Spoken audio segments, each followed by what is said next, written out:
Saya persilakan pembicara kedua, pencegahan perlekatan pasca pembedahan yang disampaikan oleh Dr. Ahsan Saadi, spesialis obstetrik ginekologi konsultan fertilitas endokrinologi reproduksi. Saya persilakan Dr. Ahsan. Ya, terima kasih Prof. Budi. Saya langsung saja untuk menghemat waktu. Terima kasih Prof. Budi selaku moderator.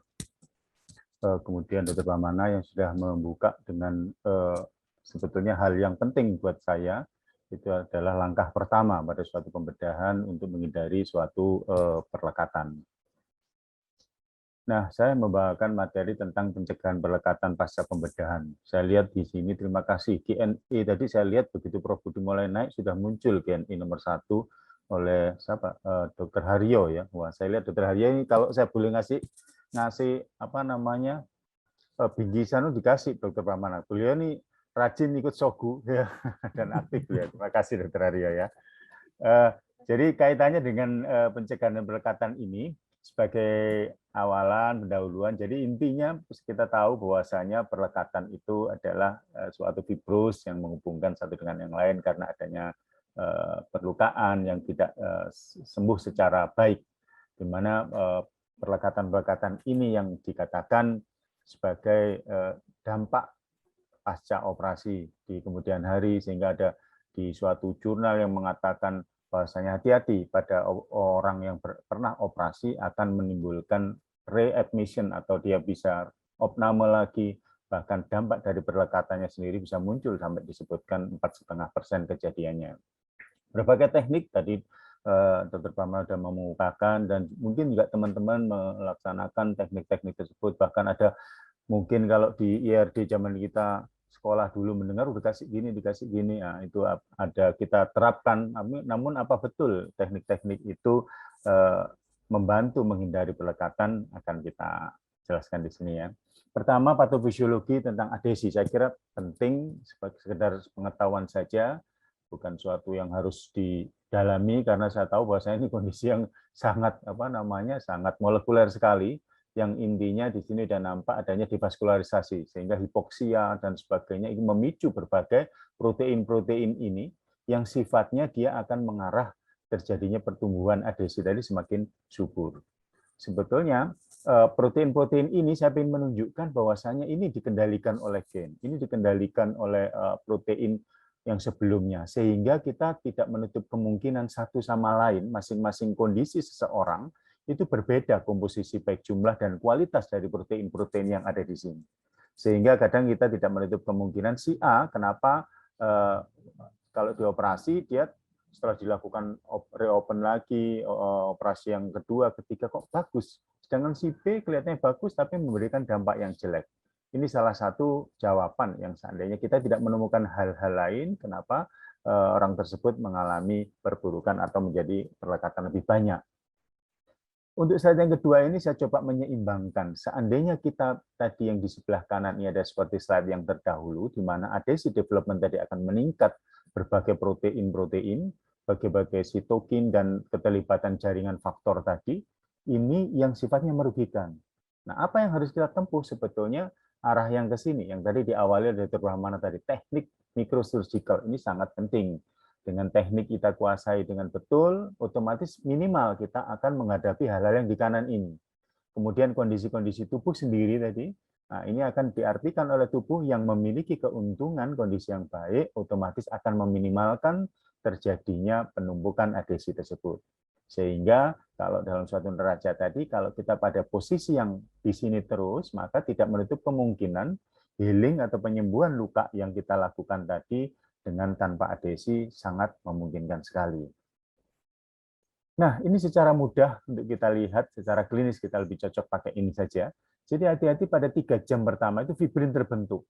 Sehingga pentingnya pengontrolan pembuluh darah yang keluar atau perdarahan tadi sangat utama, di mana pada laparoskopi, kenapa kok lebih unggul kalau kita lihat dari sisi perdarahannya? Karena dia mengontrol bleedingnya sangat-sangat cermat. Karena dengan pembesaran yang luar biasa, dia dengan perdarahan yang kecil, seandainya kita laparotomi tidak kelihatan, itu kelihatan. Maka kita kontrol bleedingnya cukup bagus. Sehingga di 3 jam pertama itu menentukan fibrin ini, penumpukan fibrin. Nah, berikutnya ditentukan pada hari berikutnya sampai hari ke-4, ke-5 dikatakan demikian. Secara klinisnya bisa disampaikan pada sampai hari ke-7. Nah, pada hari ini makrofag yang sangat utama di pengendali imun kita yang sangat penting.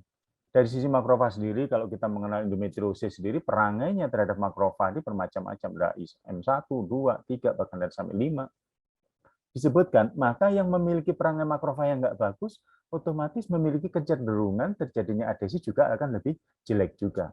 Nah, ini ditentukan seandainya kita bisa membuka pasien pada pasca operasi, mau seandainya kita melakukan reopen pada lebih dari 5-7 hari ini, maka akan kelihatan sebetulnya bagaimana penampakan si pasien tersebut terhadap healing adesinya itu sendiri. Nah, pada kesempatan ini saya hanya membatasi ada 3 jenis operasi yang akan kita diskusikan nanti, keterlibatan kita yang sering tentunya dengan seksi sesaria, dan yang kedua yang keterlibatan kaitan dengan disiplin ilmu saya terkait dengan laparoskopi dan mungkin histeroskopi, atau kalau teman-teman sejawat dengan tindakan kuretase, ini akan memberikan dampak juga. Untuk yang pertama, bagaimana mencegah adesi pada cesarean section. Ini si Cheong ini menulis, ternyata kalau tadi Dr. Brahmana menyampaikan ini sesuatu yang memang kontroversi, dikatakan harusnya peritoneum itu dibuka apa ditutup atau dibiarkan saja. Kalau kita mempelajari berbagai macam jurnal dan meta-analisa menyebutkan sebetulnya kalau saya simpulkan intinya itu harus didekatkan, tidak bisa kita berjauhan. Terbukti beberapa penelitian ini di meta-analisa tadi menyebutkan bahwasanya seharusnya ditutup lebih menguntungkan karena tidak menimbulkan adesi lebih banyak. Namun demikian tadi seperti dikatakan tadi, hati-hati dengan benangnya. Kita menutup namun dengan benang yang memicu terjadinya peningkatan adesi itu juga tidak menguntungkan. Jadi mungkin secara bijak menurut saya harus didekatkan ya dengan seminimal mungkin jahitan tadi. Ini akan meminimalkan bagaimana seperti yang dikatakan meta-analisa pada 2009 ini menyebutkan bahwasanya ditutup adalah lebih menguntungkan ketimbang tidak ditutup. Apalagi ototnya tidak didekatkan, semua ya ini akan memperparah kondisi. Nah, sehingga kalau laparoskopi tadi dengan luka-luka yang kecil tadi sangat-sangat kita melihat pasca operasi laparoskopi, misalnya kita melakukan relaparoskopi atau reopen lagi, nampak tidak kan pada kelihatan peritoneum jejaz pada pasca laparoskopi tersebut. Demikian. Kemudian bagaimana dengan adhesion barrier? Nah, ternyata di adhesion barrier apakah diperlukan sih pada pasien-pasien yang kita seksiu, karena kita dari farmasi menawarkan ini, wah ini lebih bagus ini menggunakan ini tidak ada perlekatan. Maka kalau kita melihat dari Obstetric Journal 2011 ini menyebutkan sebetulnya tidak diperlukan adanya penggunaan barrier adhesion untuk saat ini pada kasus-kasus khususnya seksi sesaria. Bahkan juga yang menggunakan kelompok yang asam hyaluronid pun juga tidak dikatakan tidak akan mengurangi adhesi, pembentukan adhesi tersebut. Kalau kita cermati bahwasanya sebetulnya seksi sesaria itu sebetulnya sesuatu yang fisiologis, di mana operasinya memang menembus kavitas atau ruangan yang lain, di mana di ruangan yang lain pun juga yang sifatnya steril, bukan yang sifatnya infeksius dan sebagainya.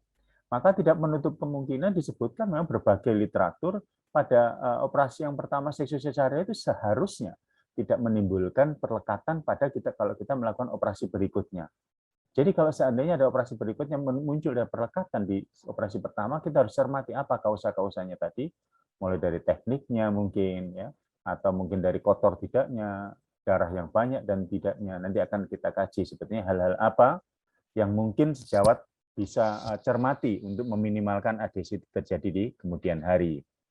Nah, ini bukti pembatasan saja. Ada suatu yang jurnal yang memberikan pemberian adhesi barrier sebanyak kurang lebih 200 orang Asia. Jadi kalau kenapa kok dikatakan Asia ini, saya kira SNP-nya mirip ya, polimorfismenya dengan kita semua sama. Ternyata membuktikan diamati di sini hati-hati pada pemberian pertama ya kalau seandainya febris. Ini saya sendiri pernah mengalami ini, tapi bukan kasus seksio, kasus laparoskopi. Hati-hati posesarian febris di mana kita menggunakan adhesi barrier. Ini salah satu efek samping yang muncul akibat penggunaan barrier adhesi tadi, pirogen efek atau alergi efek yang dimunculkan dari zat-zat tersebut, karena masing-masing individu berbeda. Seandainya hal demikian, kita evaluasi semuanya, ya, dengan fungsi laboratoriumnya dan klinisnya baik, sebetulnya nggak apa-apa. Ini kurang lebih 5-7 hari akan menurun atau bahkan menghilang, gitu-gitu. Jadi ini suatu penelitian menarik. Ternyata hati-hati, justru semakin dia emergensi seksi sesarianya akan semakin meningkat kejadian febrisnya tersebut. Dengan ini adjusted hazard-nya, jadi kemungkinan kejadiannya bisa meningkat 12 kali lipat. Nah, ini yang mendorong kita ngapain seksi sesaria diberikan adhesi barrier, kan tidak diperlukan, ya. Nah, ini bukti yang lain, sarjana Fusikin ini menggunakan seprafilm. Sebetulnya ini bentuk-bentuk macam-macam sediaan saja yang sifatnya ya isinya sebetulnya asam hyaluronat atau kelompok-kelompok glukos yang sifatnya memberikan antiadhesif yang baik. Di sini saya ingin menunjukkan bahwasannya hati-hati, sesarian yang semakin banyak ini dikaitkan dengan menilainya dia persalinannya pun melahirkan bayinya juga semakin lama. Ini sebetulnya hal-hal yang terkait dengan adhesi. Nah, pada kondisi-kondisi yang tertentu, misalnya pada 2 atau 3 operasi sesar, itu mungkin dipertimbangkan kalau seandainya muncul kok ada perlekatan. Ini adalah sesuatu yang bisa diberikan adhesi barrier tadi pada kasus-kasus demikian. Sehingga disebutkan di AMJOK tadi bahwasanya penggunaannya sangat selektif pada kasus-kasus operasi sesar. Nah, kita menginjak pada yang laparoskopi. Bagaimana menghindari? Laparoskopi pun bisa terjadi, sangat bisa. Kenapa tidak? Gitu ya. Kelompok pecinta ini, saya kira pecinta penelitian tentang adhesi ini, ya, dia melakukan penelitian juga. Ternyata 72.000 tadi pasien yang dilakukan operasi tadi, dia memiliki kecenderungan dalam kurun 5 tahunan itu dia opname lagi. Kalau di kita sering biasanya kasus-kasus endometriosis, namun dia endometriosis lain, berbeda, terlibat karena pertumbuhannya sendiri. Namun dari yang kejadian readmission atau opname tadi yang dibandingkan sebetulnya dampak dari adhesi tadi juga berkontribusi walaupun dia kurang dari 5%. Nah, si penelitian tersebut membedakan antara bagaimana laparoskopi atau laparotomi. Ternyata memang betul laparoskopi lebih menguntungkan kejadian terjadinya readmission, terjadinya perlekatan dan sebagainya dibanding open. Dan perbandingan kurang lebih 16 banding 18%. Dan tingkat hazard rasionya pun disebutkan bahwasanya laparoskopi lebih menguntungkan dibanding laparotomi. Ini Lancet 2020 mengatakan demikian. Nah, sebetulnya tadi sudah dijelaskan Dr. Brahmana yang intinya demikian. Ada beberapa teknik yang harus diperhatikan, melakukan minimal tisu trauma. Jadi kita tidak perlu buka-buka yang hal yang tidak harus dibuka, gitu ya. Mesti dampak perlekatannya akan lebih tinggi, apalagi pada kasus-kasus yang sudah terjadi perlekatan. Ini sangat, jadi kita harus menentukan secara bijak dengan menghentikan perdarahan yang sangat teliti dan melakukan irigasi, ya, mencegah permukaan tisu yang kering. Tadi Dr. Brahmana mencuci, itu bukan berarti dia menghindari langsung, tapi mencegah tisu jaringan tadi dari kekeringan. Makanya ada teknik basah. Kalau mungkin yang dari UNER, Prof. Samsul Hadi suka mengatakan teknik basah. Ya, ini tujuannya. Kekeringan tadi akan memicu terjadinya oksidasi dan meningkatkan terjadinya perlekatan bila itu terjadi. Dengan material tisu, material alat-alat, sutur, benang-benang yang baik, dan teknik penjahitannya. Sehingga di sini saya tunjukkan bahwasanya di laparoskopi pun ternyata rata-rata perlekatan itu juga ada. Ini contohnya pada ovarian drilling. Ovarian drilling kan kita tahu pada kasus-kasus PCO yang dilakukan drilling saja. Namun, nah ini pentingnya kalau sejawat mungkin melakukan, ini begitu dilubangin 4 detik, ya, dalam 4 mili, ya, kemudian tepat diantaranya gitu, langsung saya sendiri melakukan irigasi, direndam kalau perlu direndam cairan dingin. Nah, ini dengan cepatnya kita melakukan teknik ini, maka kerusakan tidak semakin luas dan terjadinya adhesi tadi akan semakin minimal. Sama juga myomectomy. Ini seandainya kita tanpa melakukan barrier adhesi. Ya. Dan di sini sangat kelihatan sekali endometriosis juga menduduki yang paling tinggi sekali. Ini memang bahayanya. Dia memiliki sifat-sifat zat-zat yang sifatnya invasif untuk merusak matrik metaloproteinasenya. Dan kasus-kasus adhesiolisis dia akan berulang lagi karena memiliki bakat dan beberapa protein-protein tadi yang harus diperhatikan.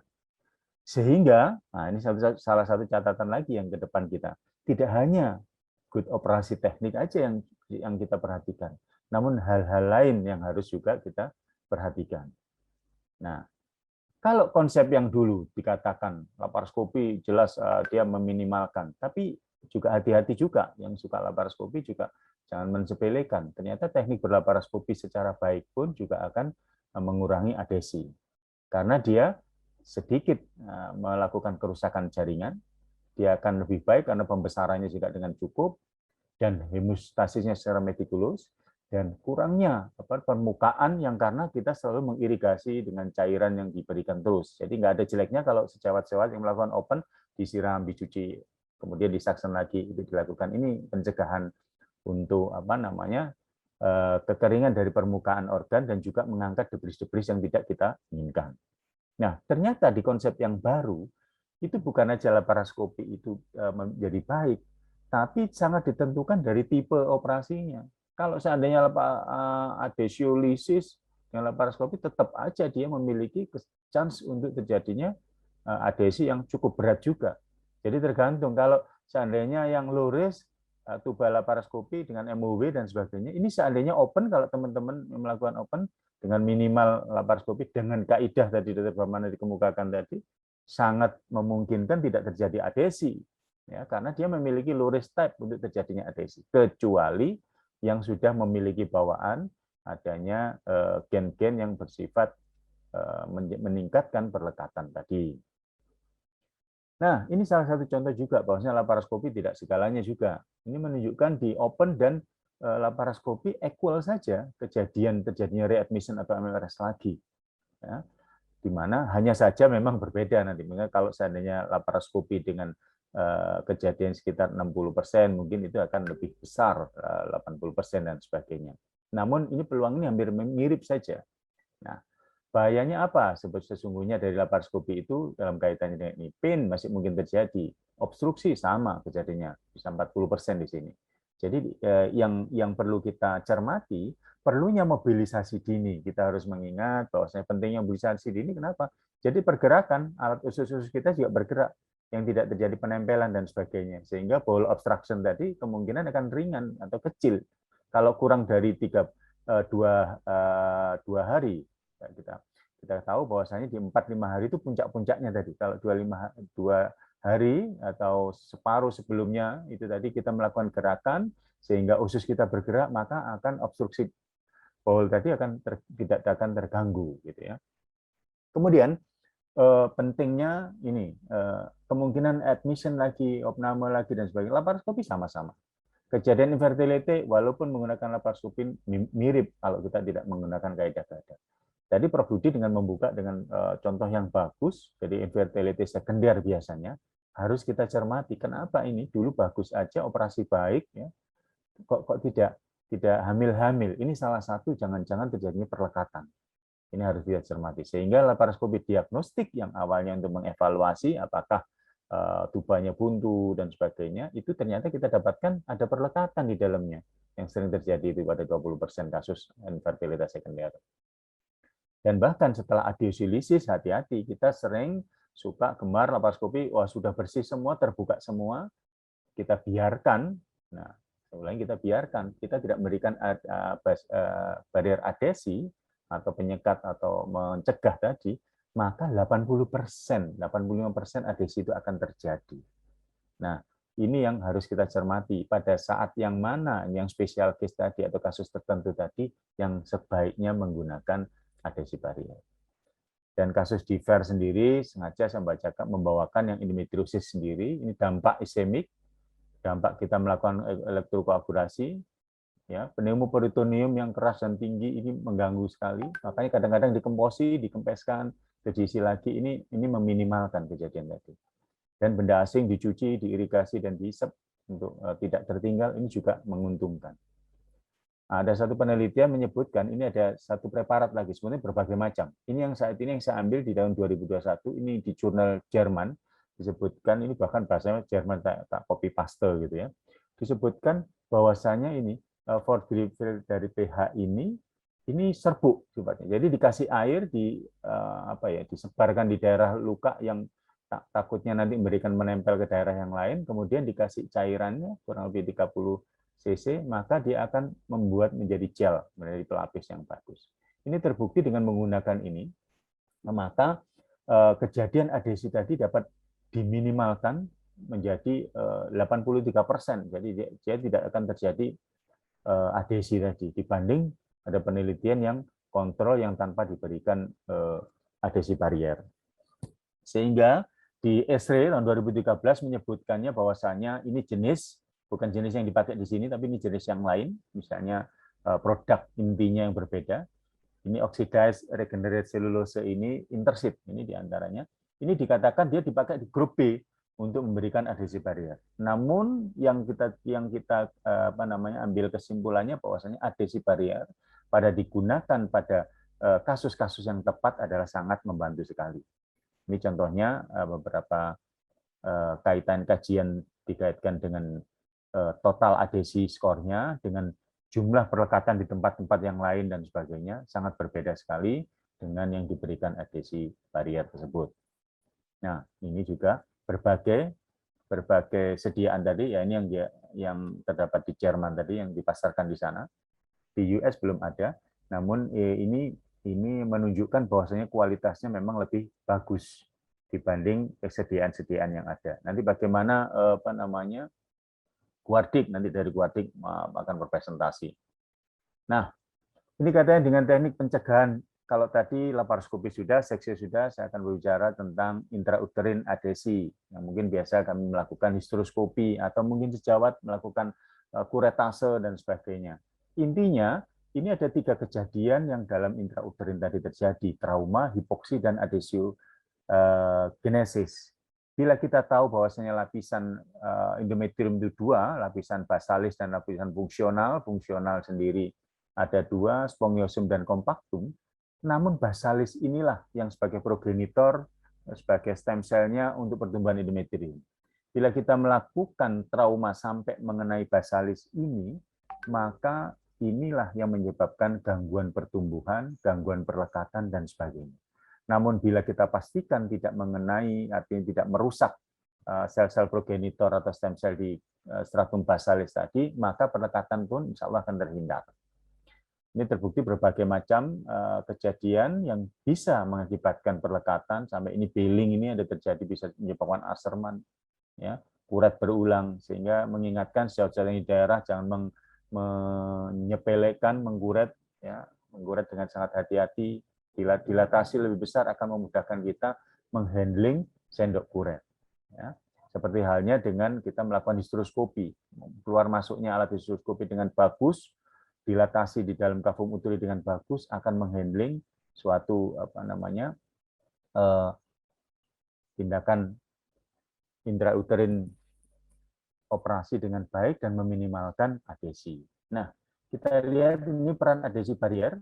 Pada kalau diberikan intrauterin ini gimana diberikan setelah kita melakukan tindakan, jadi diberikan relatif sebetulnya sedikit saja, tidak sebanyak kalau kita di dalam abdomen, ya, bahkan sepertiga saja sudah cukup. Ini terbukti dari systematic review menggunakan ini, jadi lebih baik terjadinya kejadian anti adhesinya sangat rendah sekali. Ini terbukti dibanding tidak menggunakan.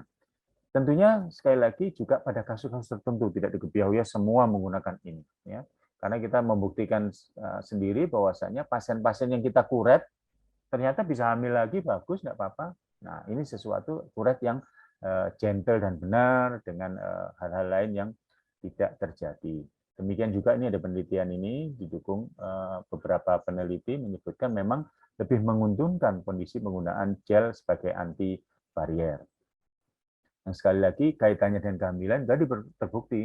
Kalau seandainya kita memerlukan itu tadi, ini digunakan gel anti barier tadi, anti perlekatan tadi, maka meningkatkan outcome pregnancy juga akan lebih baik. Nah, intinya apa? Sering kita kalau terjadi Asperman syndrome, kalau seandainya terjadi perlekatan. Kalau tadi di perut tadi kita harus mobilisasi 2 hari, 48 jam kalau bisa. Maka ada penelitian menyebutkan ini dilakukan penggembungan intra uterin. Kapan? Ya 1 hari, bahkan ada yang menyebutkan tiap hari selama 5 hari berturut-turut itu tadi mencegah perlekatan tadi. Ya. Kemudian ada yang intinya nomor 1 tekniknya harus betul. Antibiotik kalau seandainya dia infeksi harus ada kuat, mempromot ada yang menggunakan estrogen dan stem cell, maka ada yang perlengketan misalnya digunakan IUD, kemudian diberikan estrogen. Ya. Nah, ini salah satu teknik untuk pencegahan perlekatan. Ini contohnya ya. Dan penggunaan hyaluronic acid atau yang sekarang yang baru ini kelompok poloxamer ini sebetulnya isinya hyaluronic acid juga, isinya anti adhesion juga. Unggulnya di sini dia membuat seperti apa namanya scaffolding itu. Jadi untuk stem cell itu membuat kerangka-kerangka yang ada di dalam sini sudah seperti dibuat kerangka tadi sehingga terisi dengan reepitelisasi yang bagus dari mesotelial tadi. Sehingga penyembuhan lukanya juga akan baik. Nah, ini beberapa pemberian kasus untuk apa saja. Dia akan meningkatkan pada apa namanya berbagai alat imunologi sel, kemudian berbagai hormonal yang sifatnya mensupport, contohnya estradiol sebagai proliferator, kemudian growth hormone atau bahkan dikombin dengan diberikan IUD, kemudian diberikan sedikit apa namanya adhesi barrier tadi, Guardic tadi bisa diberikan di sini. Nah, ini contohnya, ini bukan promosi, cuma sedikit iklan ya menyebutkan aja Guardic SG dan Guardic Sol. Jadi kita biar mengenal saja sebetulnya. Kalau yang apa namanya yang dulu kelompok ini, yang sekarang sudah tidak ada, yang sekarang pakai yang kelompok poloxamer ini, sehingga dia lebih menguntungkan. Kalau yang dulu memberikan reaksi alergik yang tinggi, mata merah dan sebagainya, namun yang ini relatif tidak memberikan dampak alergi. Nanti akan dijelaskan mungkin dari farmasinya. Dan mungkin yang terakhir ini ya kaitannya dengan apakah sukar kita mendeteksi atau memprediksi ini akan terjadi perlekatan apa enggak. Nah, intinya ini sebetulnya. Jadi kalau sejawat melihat ada 4 kotak ini aja yang diperhatikan. Saya harus menurunkan material atau benda asing yang sifatnya mengganggu di dalam, ya, melakukan microsurgery, kalau bisa minimal invasif, mengontrol perdarahan dengan baik, sehingga dikatakan ini tidak disebut insult, jadi dia menterbengkalaikan kondisi operasinya harus betul-betul, tidak asal-asalan. Sering kita ngelihat, cepat operasinya seksionya, tahu-tahu dirujuk ke Sutomo. Wah, ini suatu kesalahan yang banget gitu ya. Kemudian target terapi kimokin inhibisi ini bila ada, dan ini steroid dan NSAID tadi Dr. Arya tadi menanyakan, nanti akan dijelaskan. Kemudian menghindari deposit fibrin tadi, fibrinolitik. Nah, ini salah satunya 2 ini bisa digunakan dengan adhesi barrier tadi. Ada preparat atau produk yang dimiliki adhesi barrier tadi berfungsi ganda tadi, kaitan dengan koagulasi dan meningkatkan meminimalkan adhesi formasi tadi. Ini hydrofultating itu mengisi cairan ya di dalam perut ya, dan sebagainya yang sifatnya mencegah perlekatan tadi.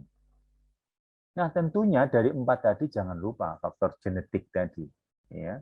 Ini apa namanya single nucleotida polymorphism tadi berbicara di sini, mutasi genetik dari protein-protein tadi. Kalau memang dia ada dikasih apapun ya tidak bisa gitu ya.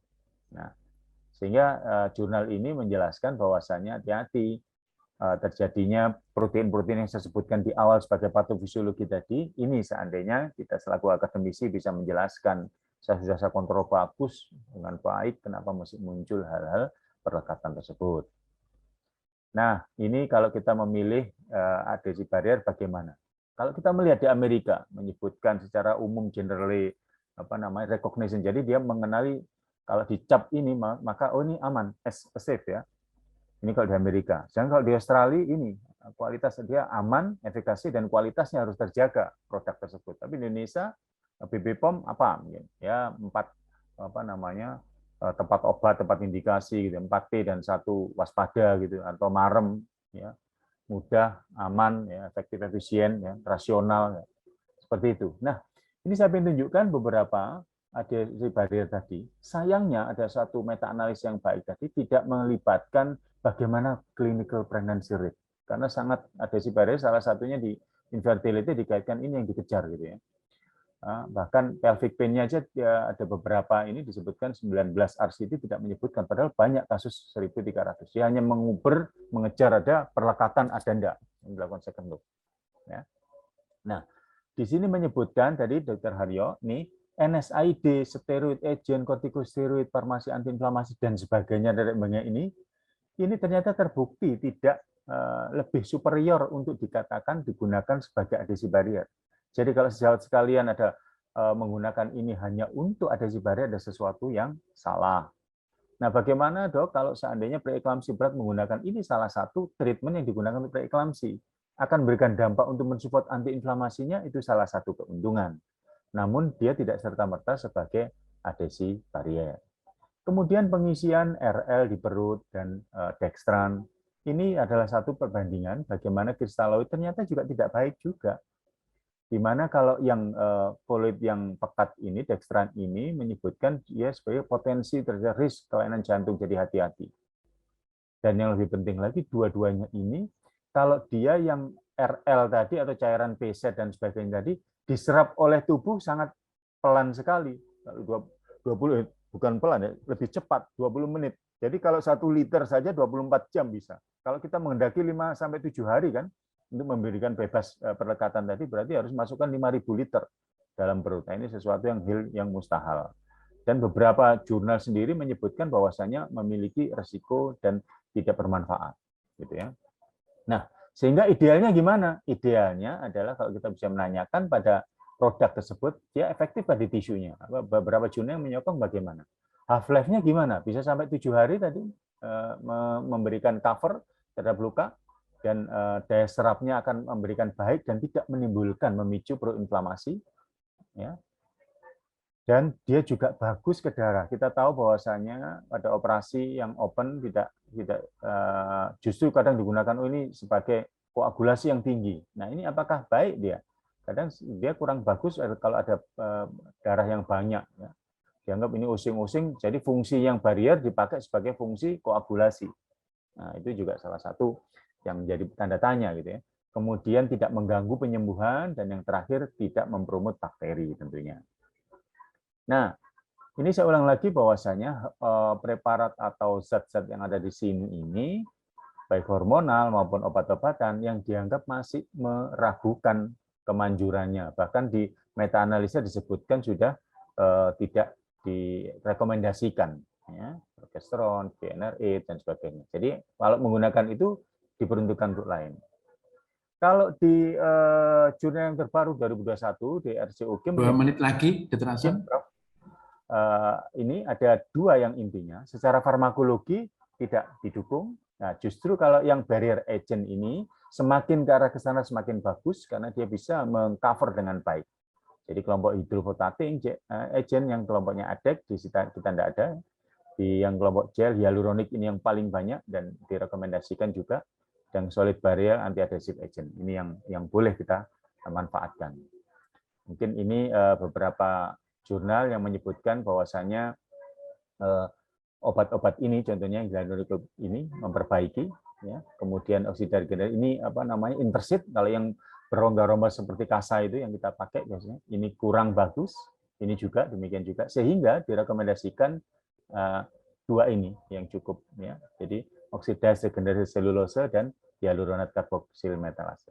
Nah, yang terakhir, setelah terakhir ini, bagaimana cost efektifnya?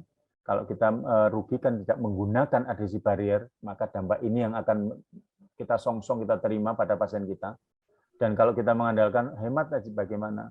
Ada kata-kata bijak pada suatu jurnal menyebutkan, kalau kita memberikan pada pasien tersebut, ya, dikatakan suatu kemuliaan yang tidak tercatat. Artinya jasa kita tetap tinggi. Ya, ini kalau kita menyisihkan jasa kita ini saya gunakan adhesi barrier agar tidak memberikan perlekatan di kemudian hari, ini disebut suatu kemuliaan yang tinggi dan dicatat di kemudian hari. Demikian.